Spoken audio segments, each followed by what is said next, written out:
Hello and welcome to the transcription explanation of this design.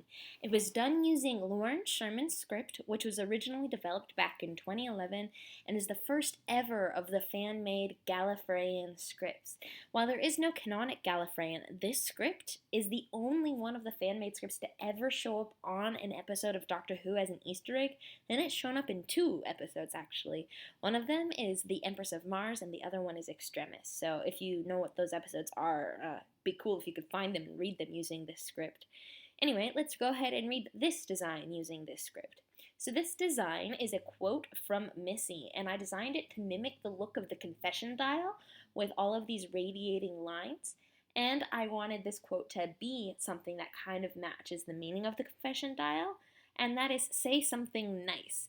So it's like a confession, the Time Lords wanted information about the hybrid and yada yada, and that would be like something nice that the Time Lords wanted the Doctor to say, as well as Missy and her quote of say something nice, sort of menacingly evil, and I thought it was a great quote, so let's go ahead and read this. You read this script starting at the bottom and then going counterclockwise, like a time traveler going back in time, which is why this gray arrow on the key is like that.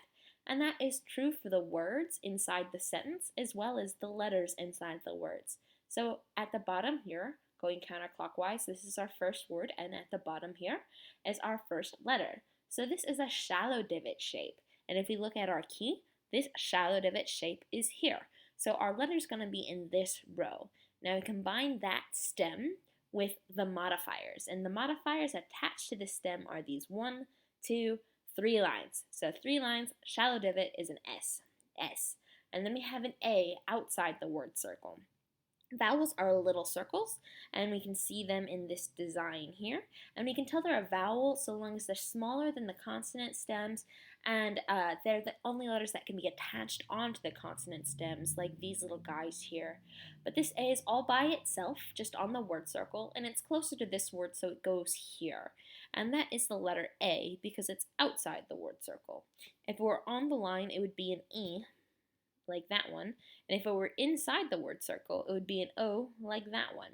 So S-A, and then continuing around, here's our last letter on this word, and it's a circle on the line of the word circle. So we're in this row because it's this stem, and there are 1, 2 dots closest to that stem, making it the letter Y. And lines that pass through or go behind a letter stem do not count, only when they end, like here, or here, here, and here do they count, or here, here, and here. But lines passing completely through do not count. And line thickness also does not matter, so this being thicker doesn't matter either. So S-A-Y, say. Our next word is here, the bottom is here, so here's our first letter. It's another letter S, just like this one. It has 1, 2, 3 lines attached to a shallow divot. And then we have an O, like I mentioned before, inside the word circle. And our next letter is here. It's a complete circle inside the word circle, so we're in this row. And if we look at this carefully, we have to count up all the lines that end on it. So here's one that ends on it here. This one passes through. This one passes through. Okay, here's number 2 that ends on it. This one passes through, passes through, passes through, and number 3.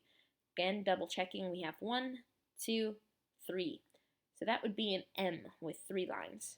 And here's an E on the line of the word circle, just like that E.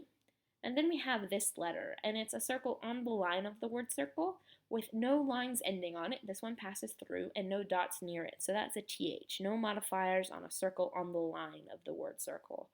And then we have an I. It's got a line going towards the middle of the word circle. And it's okay that this line counts for both the I and the M. An I is like an E, but with a line radiating inward. So even though this one's going up in this picture, if we were to have that at the top of this design, it would be going down because it goes towards the middle of the word. So THI, and then our last letter here is this one, and it's a circle on the line of the word circle. Now we got to do that tricky counting game and count every line that ends on this. So here we have 1, 2, 3 lines, because this one passes through, this is the word circle, this is the word circle, and this one passes through. So again, that's 1, 2, here, this thick one, and then 3. So that would be an NG. So something, and then our last word here, bottom here, this one line ends on it, so that would be an N, and then this line goes towards the middle of the word, so that would be an I, just like that I. And then we have a shallow divot with 1, 2, 3 lines attached to it, so that would be an S. And then we have an E at the end of the word circle, so N-I-S-E. And even though the word nice is spelled with the letter C, you swap that C to an S because it goes S. This letter C is only used in proper nouns or acronyms, or other special cases where you want to actually use the letter C instead of swap it phonetically to an S or a K, or a CH, or an SH. But in the word nice, the C goes S, so we put an S. And that's why you spell circles like circles with an S-I-R-K-L-E-S, because the C's go S and K, respectively. So yeah, N-I-S-E. So again, that's S-A-Y-S-O-M-E-T-H-I-N-G-N-I-S-E. And that's that design. I hope you like it, and I hope this explanation makes sense. Bye!